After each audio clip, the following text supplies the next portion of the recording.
Ya, Assalamualaikum warahmatullahi wabarakatuh. Om Swastiastu, Namo Buddhaya, salam kebajikan, salam sejahtera bagi kita semua. Yang saya hormati Ibu Halimatus Sadia sebagai dosen pengampu pendidikan agama, dan yang saya hormati teman-teman MJ 301. Pada sesi ini kami dari kelompok 9 akan memaparkan presentasi tentang kemandirian sosial dalam kehidupan bermasyarakat. Di kelompok 9 ini kami ada 10 anggota. Nomor 1 ada Lucy Oktaviani, 2 saya sendiri, Septian Sopari, 3 Rudi Hartono, 4 Irfan Firmansyah, 5 Yanuar Sufianto, 6 Putri Dita, 7 Laurencia Violita, 8 Natalia Sitorus, 9 Rosmini, 10 Riki Rianto. Slide pertama akan disampaikan oleh Mbak Lucy. Berikut adalah overview dari presentasi kami. Kemandirian sosial merupakan kemampuan untuk mengadakan interaksi dengan orang lain dan tidak bergantung pada aksi orang lain. Sebagai makhluk sosial, manusia tidak lepas dari ketergantungan dari orang lain. Dalam kehidupan, seseorang pasti membutuhkan sarana dan prasarana kehidupan berupa sandang, pangan, dan papan. Agama Islam mengatur setiap segi kehidupan umatnya, mengatur hubungan seseorang hamba dengan Tuhannya yang biasa disebut dengan muamalah min Allah, yang mengatur pula hubungan dengan sesamanya yang disebut dengan muamalah ala annas, yaitu muamalah sesama manusia. Hubungan dengan sesama manusia inilah yang melahirkan suatu cabang ilmu dalam ilmu Islam yang dikenal dengan fiqh muamalah. Selanjutnya akan disampaikan oleh Kak Rudi. Ya, terima kasih Kak Lufsi. Muamalah adalah hubungan antar manusia, hubungan sosial atau hablum minan nas. Dalam syariat Islam, hubungan antar manusia tidak dirinci jenisnya, tetapi diserahkan kepada manusia mengenai bentuknya. Islam hanya membatasi bagian-bagian yang penting dan mendasar berupa larangan Allah dalam Al-Quran atau larangan Rasulnya yang didapat dalam As-Sunnah. Dari segi bahasa, muamalah berasal dari kata amala, yu'amilu, muamalat, yang berarti perlakuan atau tindakan terhadap orang lain, hubungan kepentingan, seperti jual beli, sewa, dan sebagainya. Sedangkan secara terminologis, muamalah berarti sebagian hukum. Amalah selain ibadah yang mengatur hubungan orang-orang mukallaf antara yang satu dengan lainnya, baik secara individu, dalam keluarga, maupun bermasyarakat.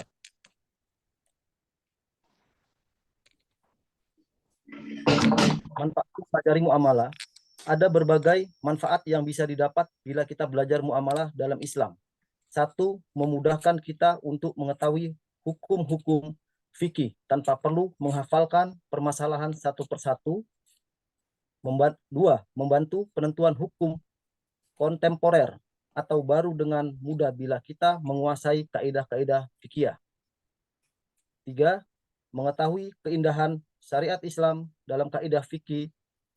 Kita juga dapat mengatasi masalah yang ada sekarang ini dengan mudah bila menguasai kaidah-kaidah fikih muamalah, lebih berfokus pada urusan dunia, terlebih lagi jual beli.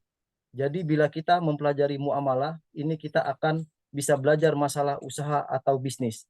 Bagaimana kita menjalankan bisnis jual beli dengan syariat Islam.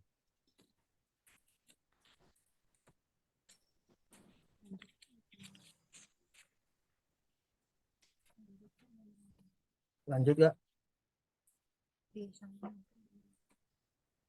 Lanjut ke Kak Yanuar.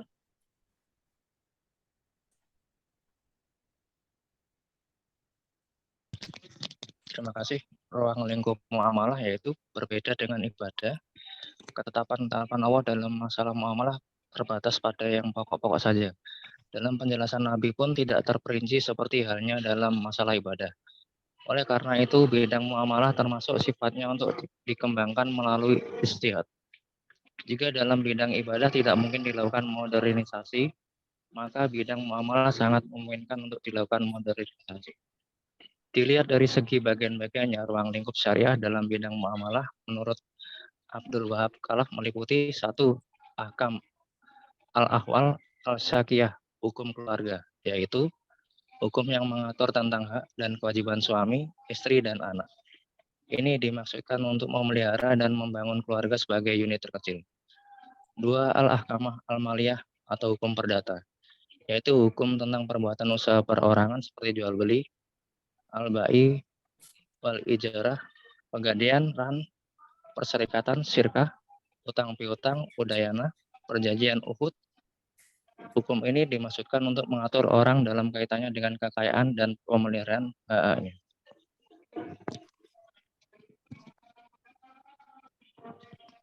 Next, Pak Septian. Selanjutnya, terima kasih. Ruang lingkup muamalah nomor 3 ada al-ahkam al-jinayah atau hukum pidana, yaitu hukum yang bertalian dengan tindak kejahatan dan sanksi-sanksinya. Hukum ini untuk memelihara ketentraman hidup manusia dan harta kekayaannya, kehormatannya, dan hak-haknya, serta membatasi hubungan antara pelaku tindak kejahatan dengan korban dan masyarakat.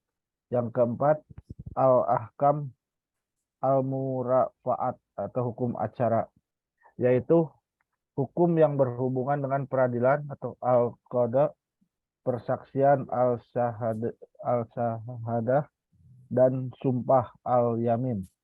Hukum ini dimaksud untuk mengatur proses peradilan guna merealisasikan keadilan antar manusia. Yang kelima, al-ahkam al-dusturiyah, hukum perundang-undangan, yaitu hukum yang berhubungan dengan perundang-undangan untuk membatasi hubungan hakim dengan terhukum serta menetapkan hak-hak perorangan dan kelompok. Yang keenam, al-ahkam al-duwaliyah, hukum kenegaraan, yaitu hukum yang berkaitan dengan hubungan kelompok masyarakat di dalam negara dan antar negara.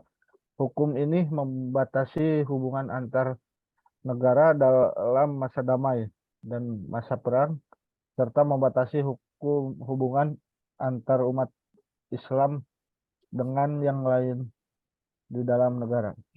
Yang ketujuh, al-ahkam al-iqtisadiyah wa al-maliyah, hukum ekonomi dan keuangan, yaitu hukum yang berhubungan dengan hak fakir miskin di dalam harta orang kaya, mengatur sumber-sumber pendapatan dan masalah pembelanjaan negara. Dimaksudkan untuk mengatur hubungan ekonomi antar orang kaya agnia dengan orang fakir miskin dan antara hak keuangan negara dan perseorangan.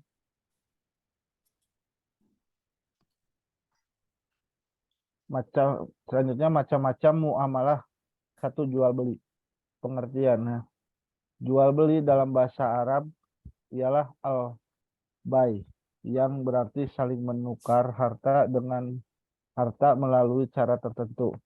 Syekh Sabik mendefinisikan jual beli saling menukar harta dengan harta atas dasar suka sama suka.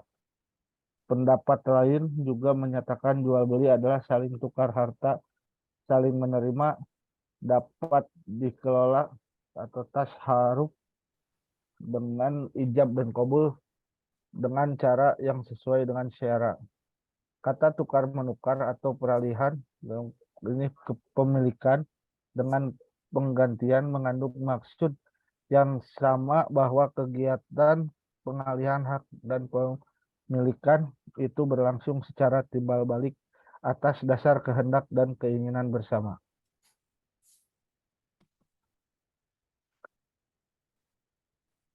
Yang selanjutnya dilanjutkan Pak Irfan. Terima kasih Mas Sofi. Macam-macam mu'alah. 1. Jual beli. Hukum jual beli. Jual beli sebagai sarana tolong menolong antara seksama umat manusia yang mempunyai landasan kuat dalam Al-Quran dan Sunnah. Terdapat sejumlah ayat Al-Quran yang berbicara tentang jual beli. Di antaranya dalam surah Al-Baqarah ayat 275 yang berarti orang-orang yang makan mengambil riba tidak dapat berdiri melainkan seperti berdirinya orang yang kemasukan syaitan lantaran terkena penyakit gila keadaan. Mereka yang demikian itu adalah disebabkan mereka berkata berpendapat sesungguhnya jual beli itu sama dengan riba, padahal Allah tidak menghalalkan jual beli dan mengharamkan riba. Orang-orang yang telah sampai kepadanya larangan dari Tuhannya, lalu terus berhenti dalam mengambil riba, maka bagiannya apa yang telah diambilnya dulu sebelum datang larangan, dan urusannya terserah kepada Allah. Orang yang kembali mengambil riba, maka orang itu adalah penghuni-penghuni neraka. Mereka kekal di dalamnya. Dari ayat di atas jelas bahwa jual beli itu diperbolehkan oleh Allah, dihalalkan dan riba diharamkan.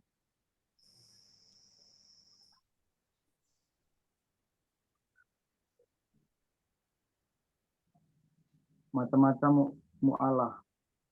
1. Jual beli. Rukun jual beli. 1. Ijab dan qabul. Ijab menurut Asy'ah adalah menetapkan perbuatan yang khusus yang menunjukkan kerelaan yang timbul pertama dari salah satu pihak yang melakukannya. Akad. Qabul adalah pernyataan yang timbul dalam orang yang akan menerima hak memiliki, meskipun keluarnya pertama. Penentuan ijab dan qabul bukan dilihat dari siapa yang lebih dulu menyatakan, melainkan dari siapa yang memiliki dan siapa yang akan memiliki. 2. Akidah. Penjual dan pembeli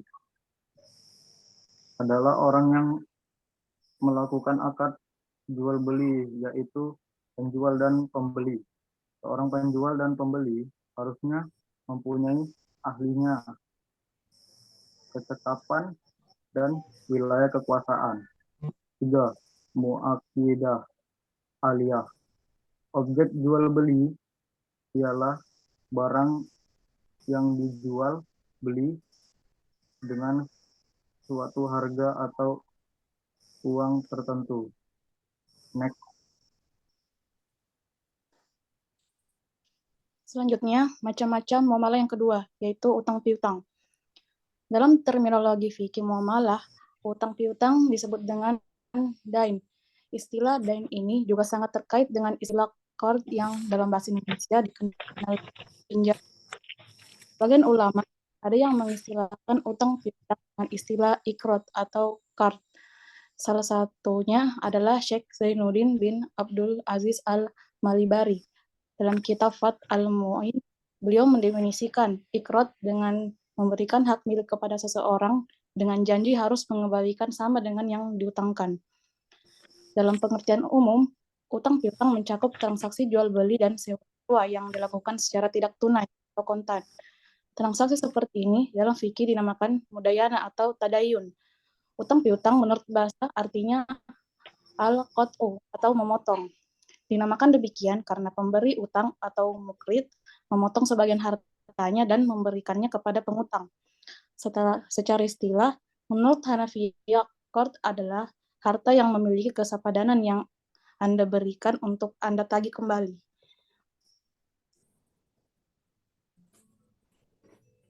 Hukum utang piutang.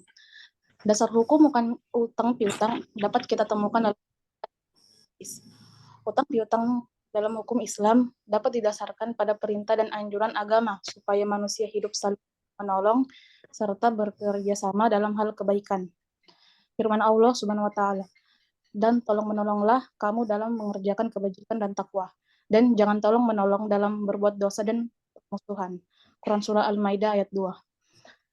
Dalam transaksi utang piutang terdapat nilai luhur yang tinggi, yaitu perintah tolong menolong dalam kebaikan. Pada dasarnya pemberian utang kepada seseorang haruslah dengan niat yang tulus untuk beribadah kepada Allah Subhanahu wa taala. Sebagaimana dalam Al-Qur'an surat Al-Hadid ayat 11. Barang siapa yang menghutangkan karena Allah Subhanahu wa taala dengan hutang yang baik, maka Allah Subhanahu wa taala akan melipat gandakan balasan pinjaman itu untuknya dan ia akan memperoleh pahala yang lebih banyak. Ayat di atas menggambarkan bahwasannya Allah Subhanahu wa taala mendorong agar umat Islam berlomba-lomba dalam hal kebaikan, terutama dalam hal menafkahkan hartanya di jalan Allah Subhanahu wa taala dan kemudian akan diganti dengan balasan yang berlipat-lipat kebaikannya. Selain dasar hukum dari Al-Qur'an di atas, terdapat pula dalam hadis yang diriwayatkan oleh Ibnu Majah sebagaimana berikut.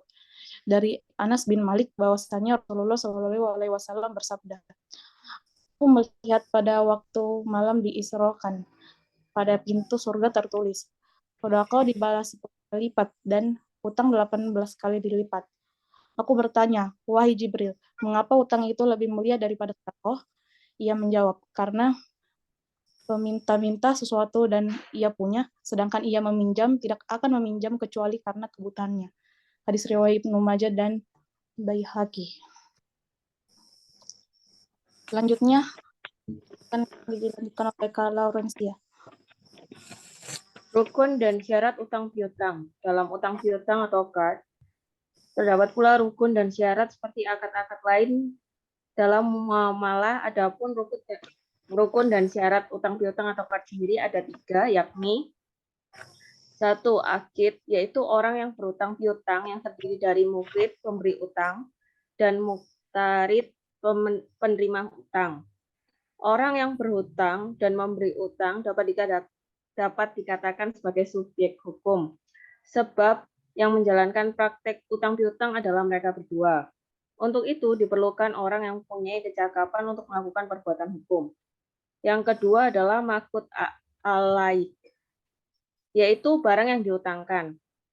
Objek yang dijadikan utang piutang adalah satu hal lain dari rukun dan syarat dalam transaksi utang piutang.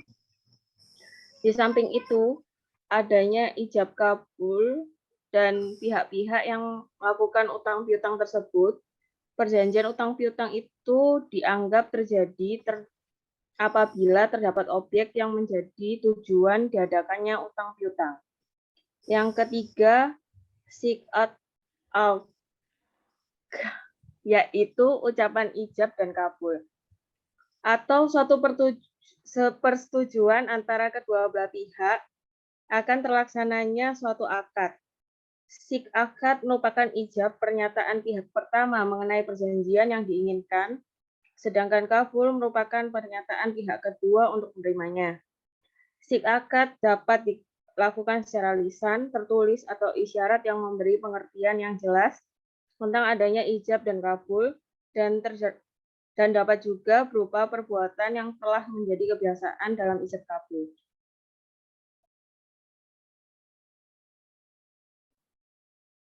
Ya, sekian presentasi dari kelompok kami, kelompok 9. Mohon maaf bila masih ada kekurangan dan kesalahan. Terima kasih. Assalamualaikum warahmatullahi wabarakatuh. Om Swastiastu, Namo Buddhaya, salam kebajikan, salam sejahtera bagi kita semua. Terima kasih.